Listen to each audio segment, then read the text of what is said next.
The public protector, Mmusi Maimane, on Monday the 10th of June 2019, came out guns blazing, slamming DA leader, Mmusi Maimane, for giving her an ultimatum to release her report into allegations that President Cyril Ramaphosa misled Parliament over a donation for his RNC presidential campaign. She said, undue pressure from Maimane was at odds with the Constitution. The public protector does not take kindly to Mr. Maimane giving her ultimatums, threatening her with legal action, accusing her of involvement in politics without basis, and coercing her to jump to his tune.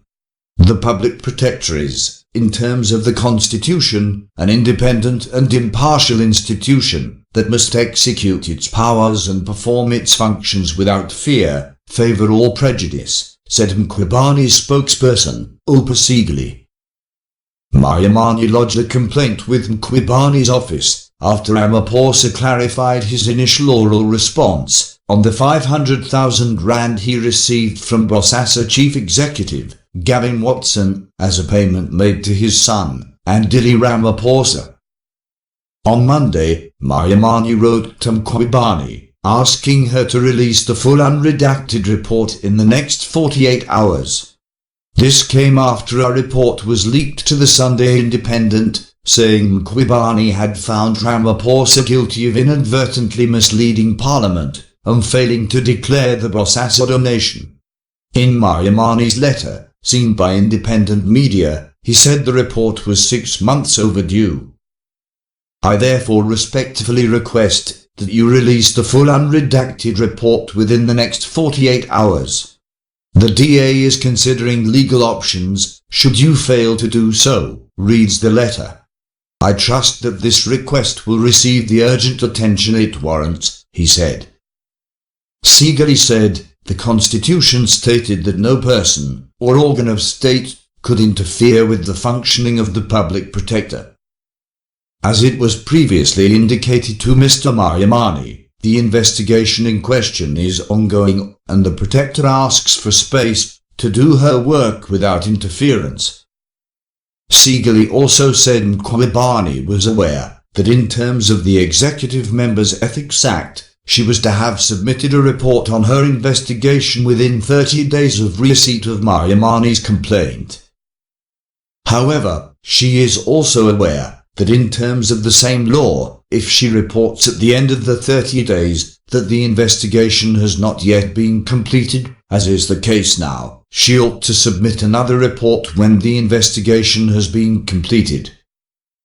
This played out amid calls for National Assembly Speaker Thandi Modise to appoint a committee to probe Maimane's fitness to hold office after several damning court judgments against some of her findings. The SSCP fired the first salvo over the weekend, following its Central Executive Committee, with the General Secretary, Blunders urging an inquiry into the conduct of Maimane. He, however, was adamant that his party supported the existence of the office. On Monday, the 10th of June 2019, the organisation Undoing Tax Abuse, OUTA, became the latest civil society organisation to formally ask Modise to lodge an inquiry into the conduct of the public protector. OUTA Chief Legal Officer, Advocate Stiflani Fick, said she had submitted a petition and a letter to Modise detailing their reasons for an inquiry. In the letter, Fick stated that Maimane has failed in her constitutional duties and powers, and earnest action is required before serious damage is caused to the reputation of the institution, democracy and the Republic. OUTA asks the Speaker to appoint a committee to investigate Advocate Maimane's conduct with a view to removing her from office, she said.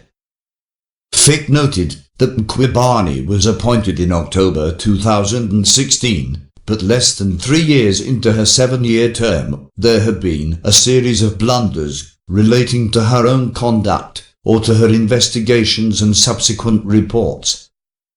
The SSCP and OUTA calls added impetus to an earlier application by the DA to Modise to institute an inquiry with immediate effect, Please check in the description box below for the links to the sources of this report.